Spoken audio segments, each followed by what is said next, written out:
சென்னை சிட்டியின் entrance gate செங்கல்பட்டுல சொந்த இடம் வெறும் 4,50,000 வாங்கலாமா? கோல்டன் நெஸ்ட் ரியால்டர்ஸின் Collector Nagar, Asan dental college nearby. DTCP approval plots 4,50,000 மட்டுமே. ஒரு இடம் வாங்கினால் ஒரு வீடு இலவசமாக வெல்ல வாய்ப்பு. புக்கிங் கால் 9555-507-507. உங்கள் குழந்தைகளுக்கான கனவு இல்லத்தை நாங்கள் உருவாக்கி தருகிறோம். கோல்டன் நெஸ்ட், இதுதான் பெஸ்ட்.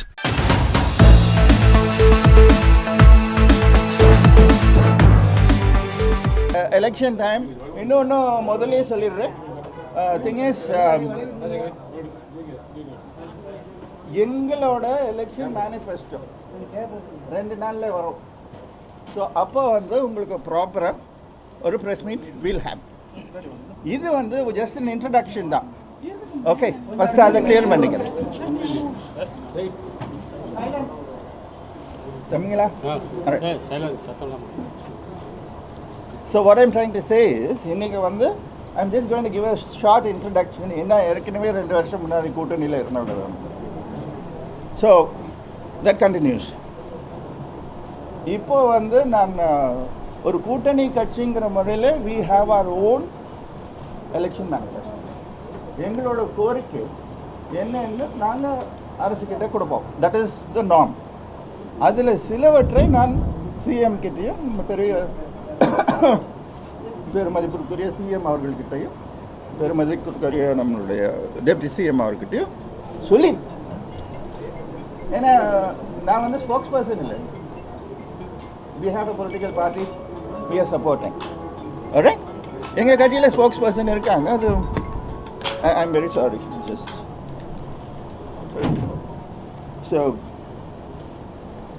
so அந்த தேர்தல் அறிக்கை நீங்கள் பார்க்கும்போது இப்போ நம்மளுடைய ஆளும் கட்சி அவங்களுடைய தேர்தல் அறிக்கை வந்திருக்கு. அதை நீங்களும் படிச்சிருப்பீங்க. ஆல் த சேலியன்ட் ஃபீச்சர்ஸ், எங்களோட இதில் இருக்கிற சேலியன்ட் ஃபீச்சர்ஸும் உங்களுக்கு 2 நாளில் நானே கூப்பிட்டு சொல்லுவேன். அதுக்கப்புறம் தான் பிரச்சாரமே. ठीक ஸோ அதில் சிலவற்றை நான் இப்போ சொல்கிறேன். ஆனால் அதுக்கு முன்னாடி I have to tell you why this alliance is continuing. See, உங்கள் எல்லாருக்கும் தெரிஞ்சிருக்கும் ஜார்ஜ் பெர்னட் ஷா. எல்லாரும் படிச்சிருப்பீங்க. சரி, அவர் when he is a great scholar, spokesperson, wonderful person. அவருடைய அனுபவத்தில் அவர் சொல்லும்போது, a man or a human, be it a man or a woman, before they attain the requisite wisdom and experience, his or her lifetime is over. ஒரு மனிதன், ஒரு human, அது ஆணோ பெண்ணோ, போதிய அனுபவமும் ஆற்றலும் நாலேஜும் அறிவு செயல்திறன் எல்லாம் அடைவதற்கு முன்னாடியே அவனுடைய லைஃப் டைம் முடிஞ்சிடுது. அதாவது இந்த life time, human life time பத்தாதுன்னு. ஸோ யூ see, இப்போ கவர்னன்ஸுக்கு அதை கொண்டு வாங்க. All that is what I'm going to say. See, depravity and degradation and criticism, it has become a decorum of speech for all opposing political parties. அதாவது ஒரு party ஆளும் இடத்தில் இருந்தால் எதிர்கட்சியில் இருக்கிறவங்களோ இல்லை புதுசாக வர்றவங்களோ இல்லை அதை ஒப்போஸ் பண்ணுறவங்களோ அதை எதிர்த்து ஆகணுன்ற கட்டாயத்துக்கு வராங்க. அதுக்கு ஆன்டி இன்கம்பன்சின்னு ஒரு பேரும் இருக்கிறது. பல விஷயங்களும் அவங்க தூய்மையாக இருப்பது போல். நான் ஒன்று சொல்கிறேன், people talk about corruption, certain issues மட்டும் நான் சொல்கிறேன். இந்த கரப்ஷன் என்ற வார்த்தை எங்கே உருவாச்சு சொல்லுங்க? தோஸ் டேஸ் நம்மளாம் இப்போ டிரைவிங் இருந்தது. அப்போ ஏதோ ஒரு ஹோட்டல் போவோம், நமக்கு சர்வ் பண்ணாங்க, அவங்களுக்கு ஒரு டிப்ஸ் கொடுப்போம். அது நம்மளா தர்றது, அது அவர் செய்த வேலைக்கு. ஆனால் பிளாக்ல டிக்கெட் வாங்கி படம் பார்த்தோம், அதை யார் ஊக்குவித்தது? அது கரப்ஷன். நீங்கள் பழகி விட்டுட்டு கரப்ஷனை நியாயப்படுத்தலை நான். ஆனால் எங்கேருந்து உருவாதுன்ற ஸோ நீங்கள் பழக்கப்படுத்திட்டீங்க, அதை உடைக்கணும். நான் 2005 சரணாலயம் நற்பணி இயக்கம் தான் ஆரம்பித்தேன், பாலிடிக்ஸ் வரல. நற்பணி இயக்கம் ஏன் ஆரம்பிச்சேன்னா பொதுவானது, எல்லாருக்கும் நல்லது செய்யணும். 70 வருஷமாக எங்கள் குடும்பத்தை காப்பாற்றிட்டு வர தமிழக மக்களுக்கு நம்ம நன்மை செய்யணும், அதுதான் என்னோட எண்ணம். அதுதான் ஆரம்பித்தோம். We started. அதோட அவேர்னஸ் கேம்பெயினுக்கு தான் நான் போனேன். ராஜபாளையம் போனேன், அப்புறம் தமுக்கம் போனேன். அங்கே வந்து அலை கடல் மாதிரி மக்கள் வந்தாங்க, உங்களுக்கு ஞாபகம் இருக்கும். அதை பார்த்து ஓகே, அரசியலுக்கு வர இஷ்டம் இல்லாத என்னை ஓகே நீங்கள் வந்தால் நல்லா இருக்குன்ட்டு கன்வின்ஸ் பண்ணி கூட்டு போனாங்க. அது ஃபேக்ட். அதுக்கப்புறம் தான் திரு விஸ்வாஸ் அவர்களை பார்த்து All India Forward Bloc general secretary அப்போ அவர். ஸோ அவரை போய் பெங்களூரில் பார்த்து, அப்புறம் கால்கட்டாவில். இட்ஸ் அ கம்யூனிஸ்ட் பார்ட்டி, தான். ஆனால் நம்ம தமிழ்நாட்டில் மட்டும் அந்த சிக்கல் இருக்காது. என்ன அது பண்ணது நான் தெய்வமாக மதிக்கும் பசுப்பொன் முத்துராமலிங்க இங்கே தேவரையா வந்தது, அவங்க தான் கொண்டு வருது. உங்கள் எல்லாருக்குமே தெரியும், இட்ஸ் லைக் பல இஷ்யூஸ் இன்னைக்கு தமிழ்நாட்டில் இருக்கு. இது வந்து it is a continuous process. இப்போ அமெரிக்காவில் எடுத்தீங்கன்னா 4 வருஷம், then you can get re-elected for another 4 years, 8 years, அதோட ஃபினிஷ். ஆனால் நம்ம நாட்டில் அப்படி இல்லை. நீ 5 years வரலாம், திருப்பி படுத்தா அடுத்த 5 years வரலாம், திருப்பி ஜெயிச்சா 5 years வரலாம். அது it can continue. That is our system. We are a democracy, we are a republic. The power is vested with the people. So republic பற்றி சில பேர் இப்போ பேசுகிறாங்க. அது ரொம்ப நாள் ஆகிடுது. 1947 இண்டிபெண்டன்ஸ் வந்து, 1949 வந்து, 1950 January 26 is what introduced. We became a republic, not a banana republic. Republic தான், the power is vested with the people. நம்மளோட ஃபெடரல் சிஸ்டம் என்ன சொல்லுது? We can have individual parties as opposed to center or supporting the center. இதை வரேங்க, அது குறை இல்லை. இது நான் சொல்ல வேண்டிய கட்டாயத்துக்களை இருக்கேன். ஏன்னா சில பேர் புரியாமல் வெளியே பேசிட்டு இருக்காங்க. நீங்கள் சொல்கிறதுக்கு நான் வரேன். So we are already a republic. We are supporting. So when it's like a present continuous process. So we are doing that. இப்போ 2 வருஷம் முன்னாடி நீங்கள் கூட்டணியில் இருந்தீங்க, ஏடிஎம்கேயோட நிறைய கட்சிகள் இருந்தாங்க. ஓகே, கூட்டணி பேச்சுவார்த்தையெல்லாம் நடந்தது. சில பேர் போக வேண்டிய சூழ்நிலை வந்தது. அதெல்லாம் அவங்க பிரச்சனை, அவ்வளோதான். பாலிடிக்ஸில் நான் கற்றுக்கிட்டது, you need perseverance and patience. You persevere to serve the people, to remove them from servitude.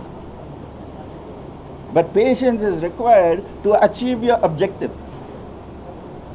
அதுதான். சரி, நீ என்ன நினைக்கணும், சாதிக்க வந்தியோ அதை நீ பர்சிவியர் பண்ணணும், உழைக்கணும். அப்போ தான் நீ மக்களுக்கு செய்ய முடியும். 2 வருஷம் இப்போ நம்ம மாற்றிருக்கலாம் கூட்டணியை. உண்மையை சொல்கிறேன். நான் உங்ககிட்ட ஏன் நான் போய் சொல்கிறோம்? நான் கூட்டணின்னு நான் நம்ம சிஎம் அவர்களையும் டெப்யூட்டி சிஎம் அவர்களையும் பார்க்கறதுக்கு முன்னாடி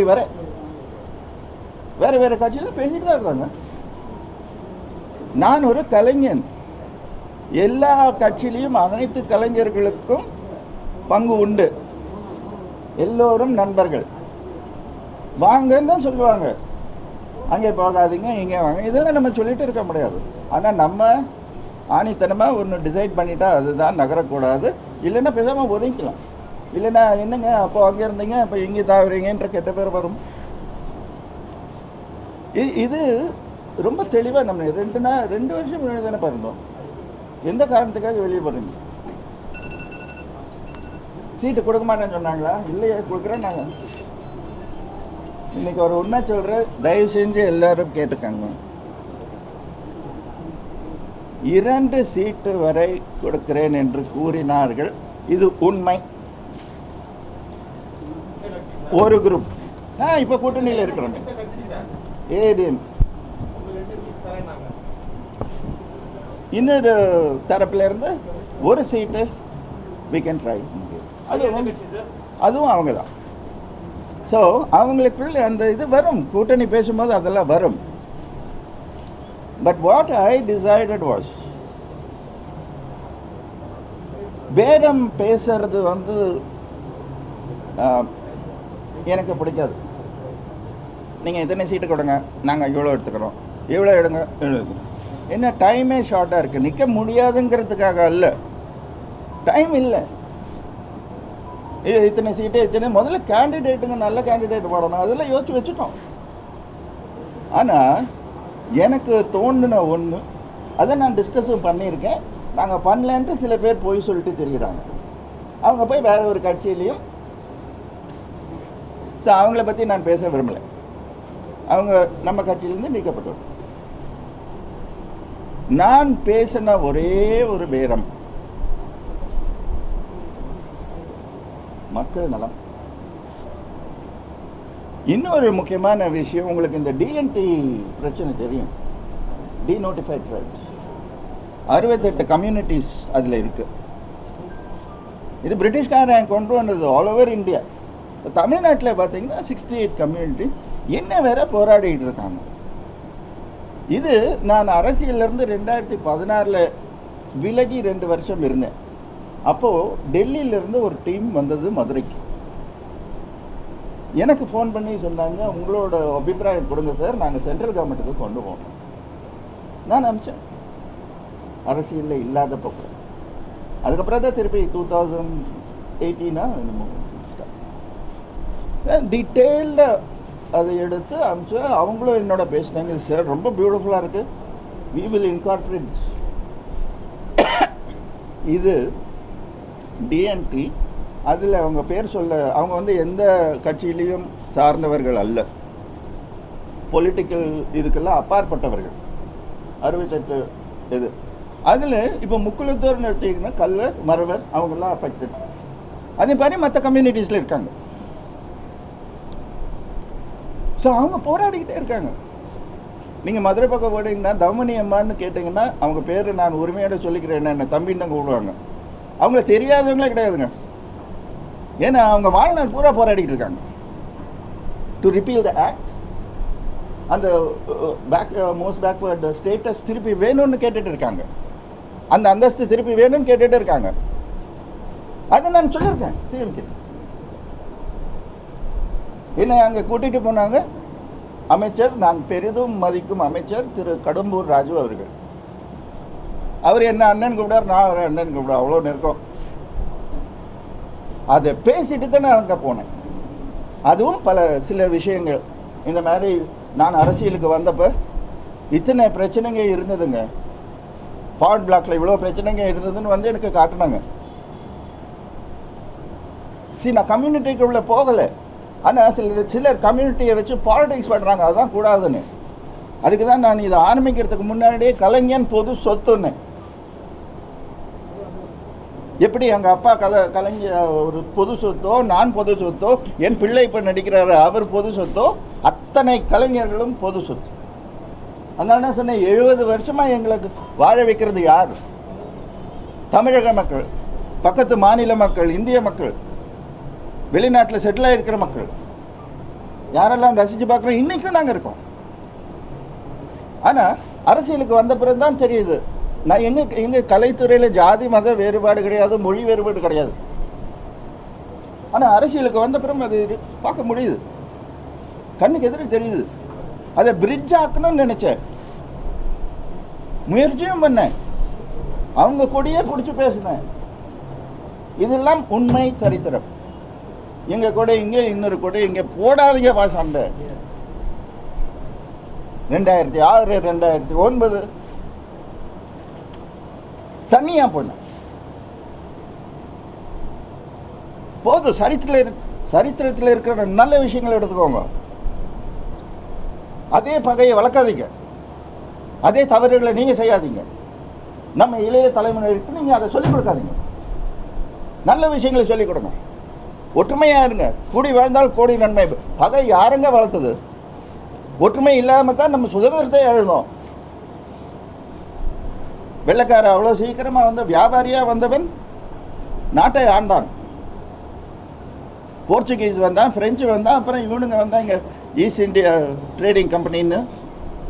நம்ம சென்னையிலையும் அந்த பேரம் என்ன பேசினேன்னு சொன்னேன்னா அதுக்கு தான் வரேன். அந்த பேரம் என்ன சொன்னேன்னா எனக்கு இதெல்லாம் பண்ணி கொடுங்க, அது அது எங்கள் கோரிக்கையில் இருக்கு. இப்போ இதெல்லாம் பண்ணி கொடுங்க, எங்களுக்கு வேண்டாம். போராடுறதே குறிப்பிடுறீங்க பல ஆண்டு காலமா. கடந்த 10 ஆண்டுகளா உங்களுக்கு 2 தொகுதிகள் தரேன்னு சொன்ன அதிமுக தான் தமிழ்நாட்டை ஆண்டிருக்காங்க. அந்த 10 ஆண்டுகளா அவங்க செய்து முடிக்காததை இனி வருநாட்கள் மட்டும் அவங்களால எப்படி செஞ்சு தருவாங்கன்னு நீங்க நம்புறீங்க? அதுக்கு தான் முதல்லயே சொன்னேன் ப்ரெசன்ட் கண்டினியூஸ்னு. நீங்க ஏதாவது சில நீங்கள் உங்களுக்கு நான் என்னுடைய தேர்தல் அறிக்கை வரும்போது அந்த லெட்டர் காட்டுறேன். இன்னும் உங்களுக்கு காட்டுறேன்னு சொல்லிட்டேன்ல, நீங்கள் பப்ளிஷ் பண்ணுங்க. நான் காட்டலைன்னா கார்த்திக் போய் சொல்கிறேன்னு நினச்சிக்கோங்க. திருப்தியா? நான் என்ன சொன்னேன், நல்ல என் வார்த்தைகளை கவனிக்கணும். Present continuous process. கவர்னிங் ஒன்று சொல்கிறேங்க, கவர்னன்ஸ் இஸ் நாட் ஈஸி. இன்னைக்கு நான் கேட்குறேன், எத்தனை பேருக்கு பாலிடிக்ஸ்ன்ற உண்மையான அந்த வார்த்தைக்கு மீனிங் தெரியும் சொல்லுங்க. சரி, பாலிடிக்ஸுக்கு என்ன அர்த்தம் சொல்லுங்க. அதை விடுங்களேன், இதுதான் பாலிடிக்ஸ். எதை விடுக்கணும்னு சொல்றீங்க? இன்னும் 2 நாளில் அந்த அறிக்கையே வருது. அதில் ஒன்று ரெண்டு இப்போ நான் சொல்லியிருக்கேன். இப்போ உங்களுக்கு சொன்னேன்னா இல்லையா, மொத்தமும் இப்போவே சொல்ல முடியும். எல்லாம் இங்கே தான் இருக்குது. ஏன்னா மேக்ஸிமம் எழுதுறது நான் தான். ஆளை வச்சு ரிசர்ச் டீமை போட்டெல்லாம் எழுதலை. ஆளை வச்செல்லாம் நான் பேசலை. நானே பேசுகிறேன், நானே ரிசர்ச்சு, நானே இது. என்னுடைய தேர்தல் அறிக்கை 2009 நீங்கள் பார்த்தீங்கன்னா அதில் இன்றைக்கி சொல்கிறவங்க எல்லாம் அன்றைக்கே நான் சொல்லியாச்சு. என்ன துரதிருஷ்டம், நாங்கள் ஜெயிக்கலை, அவ்வளோதான். எனக்கா அதுதான் வேணும்னு, அதுதான் என்னோட பேரம். உள்டா தியாகி எல்லாம் நான் சொல்ல வரல. எனக்கு வேண்டியது மக்கள் நலம், மக்கள் ஒற்றுமை. இது நீங்க செஞ்சு கொடுங்க, இது நீங்க சொன்னீங்க. நான் என் தேர்தல் அறிக்கையை எதுங்க மக்களுடைய செல்வாக்கு பெற முடியாது, ஜெயிக்க முடியாது அப்படின்றதால தான் வேணாட்டீங்களா? இல்லையே, இப்ப நான் தமிழ்ல தானே சொன்னேன். நான் வந்து ஆமா மக்களுக்கு தானே மக்களுக்கான போட்டிட்டு மக்களுடைய வாக்குகளை பெற்று மக்கள் பிரதிநிதியா சட்டமன்றத்துல போய் அப்பதான் மக்களுடைய குறைகளை வந்து தீர்க்க முடியும். நீங்க ஆண்டாண்டு காலமா மக்கள் போராடுறத குறிப்பிட்டு அதே தேர்தல் அறிக்கை நான் மீண்டும் வந்து நம்பி இருக்க 10 ஆண்டு காலமா ஆட்சியில் இருக்கக்கூடிய கட்சி இன்னமும் செய்யல. வர தேர்தல் அவங்க செய்ய போறாங்கன்னு நம்புறது இதான் வந்து கேள்விக்குறியாவே இருக்கு. சரி சார், நான் பல விஷயங்கள் சொல்லக்கூடாதுன்னு நினச்சேன். நீங்கள் உங்கள் வேலையை நன்றாக செய்கிறீர்கள், இருந்தாலும் சொல்கிறேன். நான் ராஜ்யசபாவுக்கு போனால் உங்களுக்கு வேணாங்குதா? நான் அங்கே டெம்பிள் ஆஃப் டெமோக்ரஸி, அது பார்லிமெண்ட்.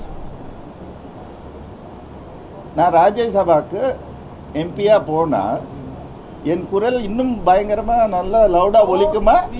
இங்கே ஒரு சீட்டு 2 சீட்டை வச்சுட்டு ஒலிக்கிறது பெட்டரா, பார்லிமெண்ட்ல ஒலிக்கிறது பெட்டரா? நீங்களே முடிவு. நீங்க முதலமைச்சரே துணை முதலமைச்சரை சந்திச்சது மக்களுடைய பிரச்சனைக்காகவா, உங்களுக்கு ராஜ்யசபா சீட்டு வேணும்ன்றதுக்காகவா? ராஜ்யசபா சீட்டை வேணான்னு சொல்றவன் பைத்தியக்காரன். என்னன்னா மக்களோட பிரச்சனை தீரும் போது அதுக்கு உதவணும், அதுக்கு ராஜ்யசபா போகணும், அங்க போய் குரல் ஒலிக்கணும். அதுதான் it is the process. MLA ஆயிட்டு நீங்க போய் உட்காந்துட்டு என்ன பண்ணுவீங்க? 2 சீட்டை வச்சுக்கிட்டு 1 சீட்டை வச்சுக்கிட்டு ஒன்றும் பண்ண முடியாது.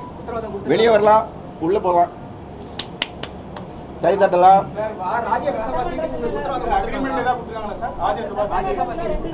2 நாள்ல உங்களுக்கு எல்லா விஷயமும் வரும். இன்னைக்கு நான் சொன்னது ஐயா மரியாதையோட நான் சொல்லிக்கிறேன். இது வெறும் இன்ட்ரடக்ஷன் தான் சொல்றேன். எனக்கு முழு திருப்தி வரணும். இன்னைக்கு நம்ம வந்து ஆதரவுன்னு சொல்லியிருக்கோம். நிறைய பேர் வருத்தப்பட்டாங்க, என்னங்க யார் யாரோ ஒரு சீட்டு வாங்குறாங்க, இவங்க போகிறாங்க, இன்னும் நம்ம வாங்க முடியாது. வாங்க முடியும்பா, 2 சீட்டு வரையும் வாங்க முடியும்.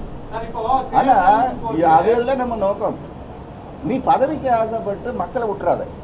சார், தேர்தலின் போது இந்த மாதிரியான கூட்டணி உடன்பாடுகள் எட்டப்படும் போது மறைமுகமா தேர்தல் பிரச்சாரத்துக்காகவோ இல்ல எதுக்காக உங்களுடைய செலவுக்காக பணம் கோர்றாங்க.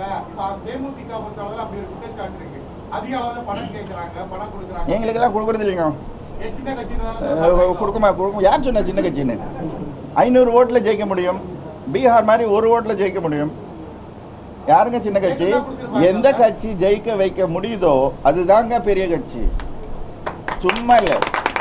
நீங்க பெருசு இது பெரிய படம் நிறைய செலவு பண்ணியிருக்காங்க, இது சின்ன படம் கம்மியாக செலவு பண்ணியிருக்காங்க, இது ஜூபிலியோட அது ஃப்ளாப் ஆகும். அப்போ எது பெரிய படம்? உங்களுக்கு அந்த உதாரணம் தான் நான் சொல்ல முடியும்.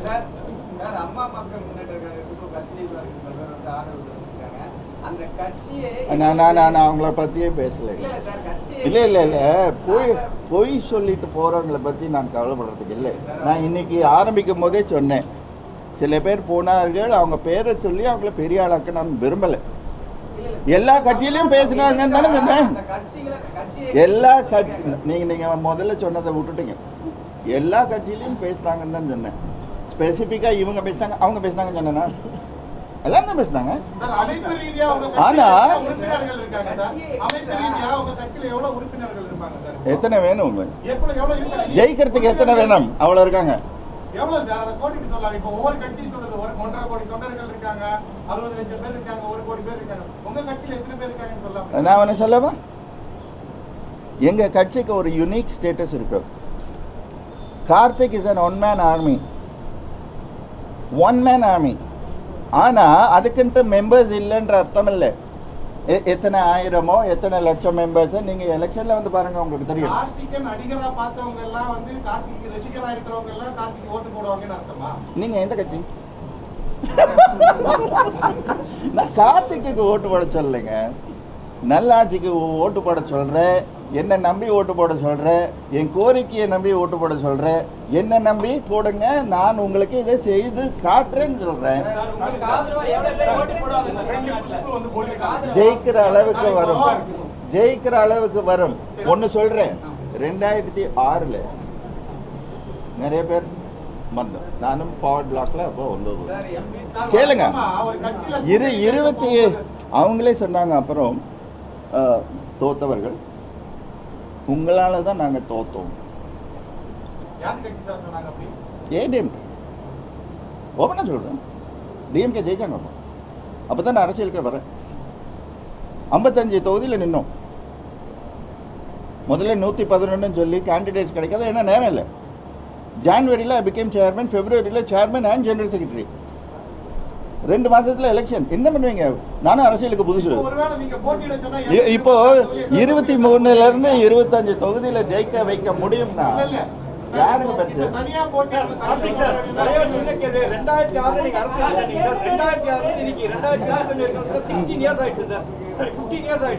15 இயர்ஸ்ல நீங்க மக்கள் மத்தியில என்ன சம்பந்தம்? ஏன்னா ஒவ்வொரு வாட்டியும் எலெக்ஷன் டைமுக்கு கரெக்டா அந்த எலெக்ஷன் பீரியட் அப்பதான் பிரஸ் வந்து பொலிட்டிக்கலா மீட் பண்றீங்க. பட் பெருசா நீங்க எதுவும் பண்ணதுல ஆர்ப்பாட்டங்களும் நீங்க பண்ண மாதிரி தெரியல. இது வரைக்கும் நீங்க இப்ப பேசுறீங்க பப்ளிக் கோர்ஸ் செய்யணும், பப்ளிக்கு தான் வேணும், எனக்கு எந்த அலைன்ஸ் பத்தில. இது வரைக்கும் உங்க கட்சி சார்பாவோ அல்லது கார்த்திகோ இது வரைக்கும் பப்ளிக்கு என்ன செஞ்சீங்க, என்ன போராட்டம் நடத்திருக்கீங்க சார்? அது சொல்லுங்க சார். உங்களுக்கு எத்தனை போராட்டம் வேணும்? இல்ல சார், நீங்க தானே கேட்டீங்க. சொல்லுங்க சார். பதில் சொல்றதுக்குள்ள இல்லைன்னா நான் எப்படி சொல்லுங்க? சமூக நீதிக்காக போராடணும், மக்களுக்கு அநீதி இழைக்கப்பட்ட போது போராடணும், சலுகைகள் பறிக்கப்பட்ட போது போராடினோம். நாங்கள் தெய்வமாக வணங்கும் பசும்பொன் முத்துராமலிங்க தேவர் ஐயாவுடைய சிலையை சேதப்படுத்திய போது தென் தமிழகத்தில் பந்த் என்று சொன்னோம். மதுரையிலிருந்து அங்கே வர தூத்துக்குடி கன்னியாகுமரி வரை பந்து. கேளுங்க எதுக்கு அதை சொன்னோம்? ஒரு சிலைக்கு என்ன உதாரணம்? ஏன் சிலை நிறுவப்படுது? ஜாதி அரசியல் பேசலைன்னா எனக்கு எல்லாரும் வேணும். ஆனால் எல்லாரும் ஒற்றுமையாக இருந்தால்தான் எல்லோருக்கும் நன்மை செய்ய முடியும். நீங்க சும்மா இங்கேயும் கங்குற மாதிரி தாவிட்டே இருந்தா முடியாதுங்க. இல்ல சார், இது வரைக்கும் பண்ண போராட்டங்களை நீங்க எதுக்கு சார் சாதிச்சிருக்கீங்க? போராட்டங்கள் எல்லாரும் சரி, சின்ன கட்சி. அது ஒன்னு சொல்றேன் it is a continuous processங்க. that is governance. முதல்ல அதுதான் நான் முதல்லயே சொன்னேன். you should listen. Continuous process govern பண்ணும்போது ஒரு பிரச்சனை முடிஞ்சால் இன்னொன்று வரும், இது நடக்கும்போதே அது வரும். அதனால தான் தொலைநோக்கு சிந்தத்தோடு நம்ம வந்து சிந்திக்கணும். அதை வந்து நம்ம கொண்டு சேர்க்கணும் அத்தனை பேருக்கும். In office and politicians and bureaucrats எல்லாருக்கும் அத்தனை பிரச்சனைங்க வரும் ஒரே டைமில். we will try to get into that. அப்போ தான் முடியும். மேஜிக் வாண்ட் இல்லை அது. ஒவ்வொரு தேர்தலின் போதும் குறிப்பு போட்டிட்டாங்க. அவங்க பிரச்சாரத்துக்கு வந்து போவீங்களா? உங்க கூட்டணி தான் இருக்காங்க. அவங்க பத்தி இதை பத்தி என்ன நினைக்கிறீங்க? தப்பே கிடையாது. பிரச்சாரம் ஒன்று சொல்லிட்டா நீங்கள் அதை வந்து சீரியஸாக எடுத்துக்கிறீங்களோ இல்லையோ, ஒருவேளை இந்த தடவை கூட்டணியே இல்லைன்னா நான் ஒன்று யோசித்தேன்.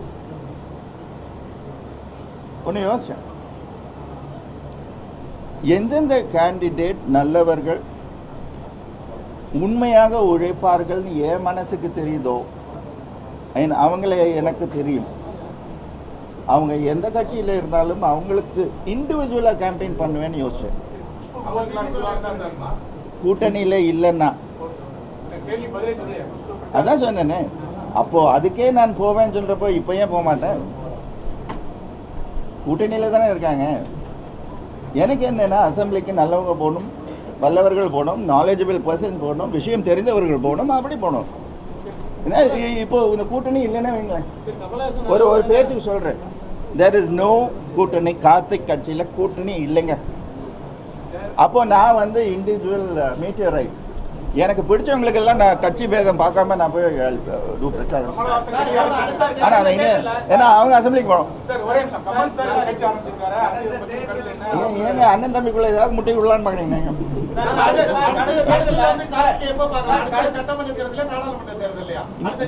இன்னும் 2 நாளில் சட்டமன்ற தேர்தல்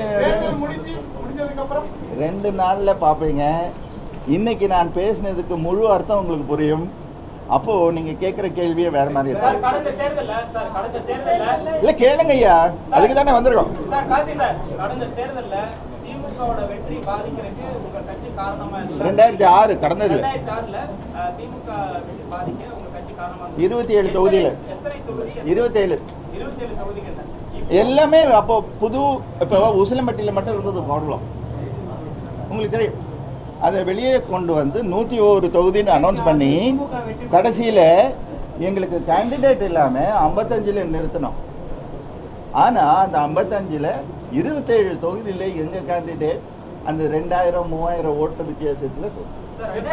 ஆனால் நாங்கள் டிஎம்கேக்கு சப்போர்ட் பண்ணல, ஏடிஎம்கேக்கும் சப்போர்ட் பண்ணல, தனியாக நின்று. 2006ல் அதுக்கு முன்னாடி இருந்தது யார்? அவங்க தோத்தாங்கன்னு. இப்போ நான் கூட்டணியில் இருக்கேன்னு ஏடிஎம்கே அவங்க தோத்தாங்க. இது எவ்வளோ வருஷமா நான் எல்லா கவர்மெண்ட்டுக்கும் வைக்கிறோம். ஆனால் இந்த தடவை பண்ணுவோம்னு சொல்லியிருக்காங்க. சிஎம் ஐயா சொல்லியிருக்காங்கல்ல. அது நான் மதுரை அங்கேயே விமான நிலையம் பக்கத்துலேயே 2011 ஒரு நாள் பூரா உண்ணாவிரதம் இருந்தேன். அங்கே பாடின பாட்டு சினிமா பாட்டெல்லாம் இல்லை, எல்லாரையும் பேச விட்டு ஏச விடல, வெறும் கந்த சஷ்டி கவசம். எல்லாரும் என்னை கிண்டல் கூட பண்ணாங்க, இது என்ன கோவில் எந்த கூட்டம் இது, சாமி கூட்டமான்னு. அங்கே இவ்வளோ பெரிய சேர் ஒன்று இருந்தது, அதில் உட்கார மாட்டேன்ட்டேன். அது முடிஞ்சு நான் போய் முடிவுரையில் பேசும்போது என்ன கோரிக்கைன்னு ஐயா பேரை வைக்கணும். அங்கே போயிட்டு கேளுங்க. அப்போ நான் அங்கே போய் கடைசியில் பேசும்போது சொன்னேன், அந்த ஸ்பெஷல் சேர் போட்டிருக்காங்களே அங்கே, அந்த ரிசப்ஷன் சேர், அதில் நான் எம்எல்ஏ ஆகி போய் உட்காந்துன்னா என்னையும் ஊழல்வாதி தானே சொல்லுவீங்கன்னு. செய்யலைனாலும் ஹாப்பியாக இருக்கேன். எதுக்கு கெடுக்குறீங்க?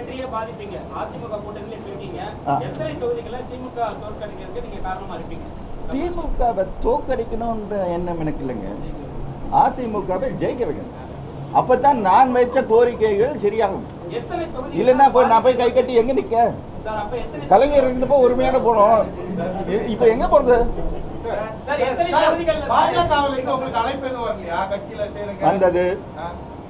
வந்தது மோடியை பிடிக்கலன்னு நான் சொன்னேன். என் வாயில நீங்க தூண்டில போடவே முடியாதுங்க, எல்லா பல்லும் இருக்கு. மீன் இல்லை. ஹரி சார் உங்க வீட்டு வாசல்ல ராஜ்யசபா எம்பி எப்போ போர்டு வரும்போது அந்த இது எப்போ உங்களுக்கு எப்போ வரும்னு நான் சொல்கிறேன். பார்லிமெண்ட்டை போய் பேசி பல விஷயங்கள் வரும், பல பிரச்சனைகள் வரும், எல்லாத்தையும் நம்ம பேச வேண்டி வரும். என்னுடைய கோரிக்கை ஏடிஎம்கே கூட்டணியில் இருக்கும் நாங்கள் ஒட்டுமொத்தமாக ஜெயித்த உடன் அதாவது அட்லீஸ்ட் ஒரு மாதம் 2 மாதம் டைமுக்குள்ள எங்களுடைய கோரிக்கைகள் நிறைவேற வேண்டும். அதுதான் பேரம், சீட்டில் பேரம். நீங்க வந்து பார்லிமெண்ட்டுக்கு போனோன்றீங்க. இல்லைன்னா இன்னைக்கு 2 சீட்டோட உட்காந்துருவாங்க. என்ன நாக்கு விளைக்கணும்? பார்லிமெண்ட் போனோம்னு சொல்றீங்க. பார்லிமெண்ட் போனாதான் பேரம் இல்லை, மக்கள் பிரச்சனை நிறைவேறும். பார்லிமெண்ட் போனாதான் மக்களுடைய பிரச்சனையை தீர்க்க முடியும். அதான் 2 நாள் சொல்கிறேன். எங்களோட தேர்தல் அறிக்கை பாருங்கன்னு. சார் பார்லிமெண்ட் போனாதான் மக்கள் பிரச்சனையை தீர்க்க முடியும்னு சொல்றீங்க. ஆமாம். இப்போ வந்து ஒரு ஸ்டேட் பாலிடிக்ஸ் ஏன்னா அங்கே மத்தியில் இருக்கிறது பிஜேபி. நீங்க உங்களுக்கு பாஜகவுல இருந்து அழைப்பு வந்தப்போ ஒன்று சொல் போயிருந்து அவங்கள்ட்ட அழுத்தம் கொடுத்து அதை செய்திருக்கலாமே. ஏன் போல இது வந்து அழுத்தம் கொடுக்குற விஷயம். அவங்க கிட்டே ஒரு பார்லிமெண்ட் சீட்டு கேட்கலாம். ஒவ்வொன்று சொல்கிறேங்க, அவங்க கட்சியோட சேர்ந்துக்க சொல்கிறாங்க. இப்போ சேர்ந்துக்க சொல்கிறீங்க அப்படி கட்சியோட அப்படின்னு நீங்கள் யோசிச்சுக்கோங்கன்னு. கட்சியோட சேர சொன்னாங்களா? கட்சியை மொத்தமா அவங்க கிட்ட சேர சொல்லிட்டாங்களா? ஒவ்வொரு ரகசியமா வருது சார். இவன் தூண்டில போடுறாரு. இவன் இப்படி போட்ட தப்பிச்சிருவாங்க, அப்படி போடு மாற்றி போடும். தயக்கம் ஒன்றும் இல்லை. எல்லாருமே ஒவ்வொரு கட்சியில் இருக்கும்போது ஒவ்வொரு பிரின்சிபலுக்கும் there is a code of conduct, code of ethics. உங்கள் code of conduct is your conscience. It is how you conduct yourself, not how the election commission tells you to conduct yourself. ஒன்று சொல்கிறீங்க, நான் அந்த கம்யூனிட்டியில் பிறந்தவன். நடிகனாக இருந்தப்போ நீங்கள் அதை பார்க்கல. அரசியலுக்கு வந்த பிறகு ஃபார்ட் பிளாக்ல வந்தது நாங்கள் வணங்கும் பசும்பொன் முத்துராமலிங்க தேவரையாவும் ஜாதி பார்க்கல. ஆனால் அவங்களுக்கு பெருமை இப்படி ஒரு மகாபுருஷன் நம்ம சமுதாயத்தில் பிறந்தாருன்றது. அதனால தான் அத்தனை அரசியல் கட்சிகளும் தேவர் ஜெயத்துக்கு போகிறாங்க. ஜாதியாது அங்கே முதல் பொங்கல் வைக்கிறது யாருன்னுமா அது முதல்ல கேளுங்க. சார் அதே கூட்டணியில் அதிமுக கூட்டணி தான் பாஜகவும் இருக்குது. ஜாதி இல்லைங்க அது. அவர் அது சித்தர் நிலை அடைந்தவர். ஜாதி அரசியல் இப்போ கூட சேதம் பண்ணியிருக்காங்க. பல பேர் எலெக்ஷன் டைமில் அவர் சிலையை சேதம் பண்ணி என்னையா பண்ணாங்க உங்களுக்கு? இந்த சேதம் அடைஞ்சவங்களை கேட்குறேன், உங்களுக்கு என்னையா அதில் லாபம்? பெரியார் சிலையை நாசம் பண்ணுறீங்க, ஐயா சிலையை சேதம் பண்ணுறீங்க, என்னது இதெல்லாம்? அது ஒரு குற்றமாக இத்தனை வருஷம் இருக்குது. என்னங்க தெருவுக்கு தெருவு சிலை இருக்குங்க. யார் வச்சாங்க அனுமதி வாங்காம? அவரு விடமாட்டாரு பாஜகவை. நான் டெல்லி போற வரைக்கும் விட மாட்டாரு. 2 நாள் கழிச்சு இதே கேட்டிருப்பாரு. சகாய மகேஷ் அது அவர் இஷ்டம். அவரை பத்தி நான் என்ன கருத்து சொல்ல? அவர் பாட்டுக்கு அவரு போனா அவர் மண்டைக்குள்ள போந்து நான் எங்க சொல்றேன்.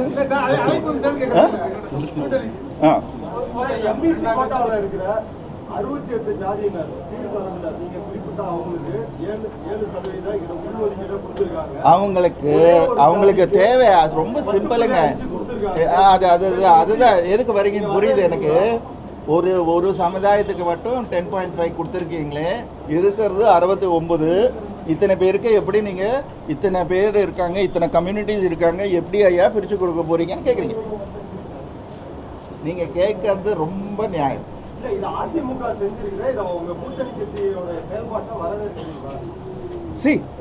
எல்லோருக்கும் நான் யோசிக்கிறது ஒன்று சொல்கிறேன், அது இருக்கு என் தேர்தல் அறிக்கையில். இன்னைக்கு நீங்கள் கேட்கறதுனால சொல்கிறேன். ஜாதி வாரியாக கணக்கெடுப்பு, இவ்வளோ பாப்புலேஷன், இவங்களுக்கு இவ்வளோ கொடுக்கலாம் பர்சன்டேஜ்ன்றது இருக்குது. அதுக்கு தான் 69% பேச்சு. இவங்களுக்கு இவ்வளோ, இவங்களுக்கு 2.5, இவங்களுக்கு அவ்வளோ 10%, அது இது. நான் என்ன சொல்கிறேன்னா, செய்யுங்க, தப்பே இல்லை. நான் இப்போ முக்களத்து மக்கள் நான் அரசியலுக்கு வந்தப்போ சொன்னது, தம்பி தேவர் பேரவையிலேருந்து வந்து 20 வருஷமாக இந்த கோரிக்கைகள்லாம் இருக்குது தம்பி, யாரும் ஒன்றும் பண்ணல. இவ்வளோ பெரிய புக்குங்க. தேவர் பேரவை துவங்கிறதுக்கு அப்பா ரொம்ப முக்கிய காரணமாக இருந்தார். அது சரித்திரம். 70களில் அப்போல்லாம் நாங்கள் ரொம்ப சின்ன பசங்க. அப்பா ஜாதின்னு இல்லை, எல்லாரும் தான் வேணும். ஆனால் ஒரு சமுதாயத்துக்கு இழைக்கப்படும் அனுமதியை தட்டு கேட்டார். அவங்க நல்லா இருக்கணும், அதே போல் அனைத்து சமுதாயமும் நல்லா இருக்கணும்னு அவர் விரும்பினார். அந்த பாதை அப்போ சின்ன பசங்க எங்களுக்கு புரியல. அரசியலுக்கு வந்த பிறகு தான் எனக்கே தெரியுது. அதையும் நானும் ட்ரை பண்ணேன், பாலமாக இருக்க ட்ரை பண்ணேன், பிரிட்ஜ் ஆகணும், ஒன்று சேர்க்கணும்னு ட்ரை பண்ணேன். தவிர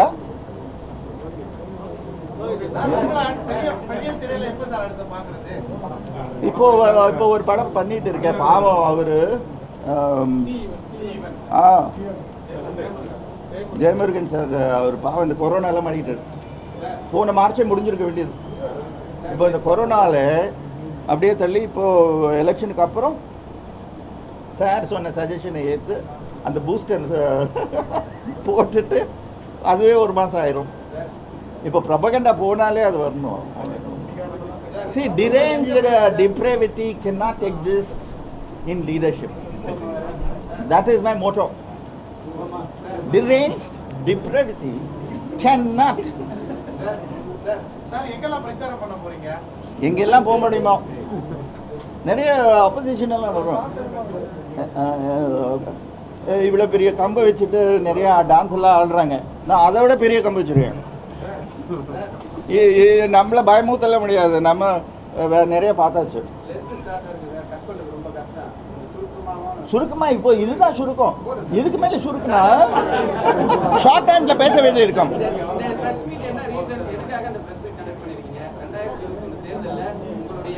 இட்ஸ் ஜஸ்ட் என்னங்க, நான் இப்போ வந்து நான் சொன்னது ஆரம்பத்திலேயே, it is a very short press meet. It is just an introduction.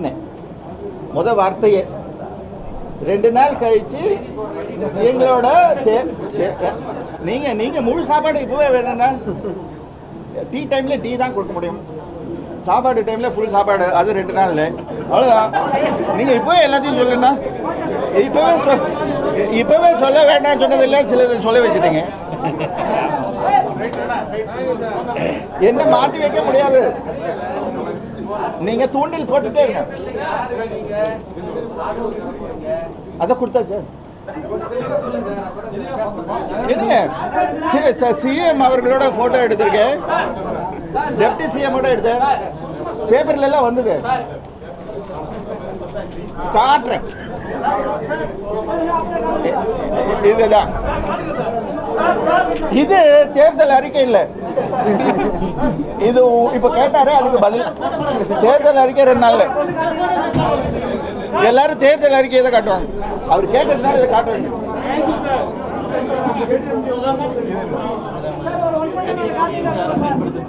இன்னொன்று முக்கியமான விஷயம், ஒரு முக்கியம் தான் நான் சொன்ன அப்புறம் உங்களுக்கே அது உங்களாலே உணர முடியும். ஏன்னா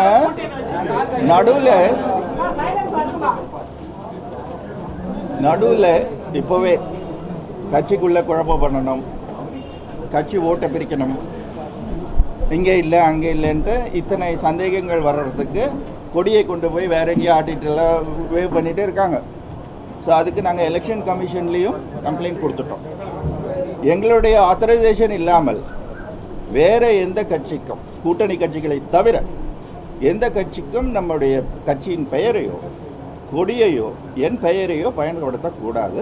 அப்படி பயன்படுத்தினால் கடுமையான நடவடிக்கை எடுக்கப்படும்னு போட்டிருக்கு. ஏன்னா this is paramount and tantamount to cheating and conspiracy. பிரச்சாரம் ஆரம்பிக்கிறதுக்கு முன்னாடியே கான்ஸ்பிரசி.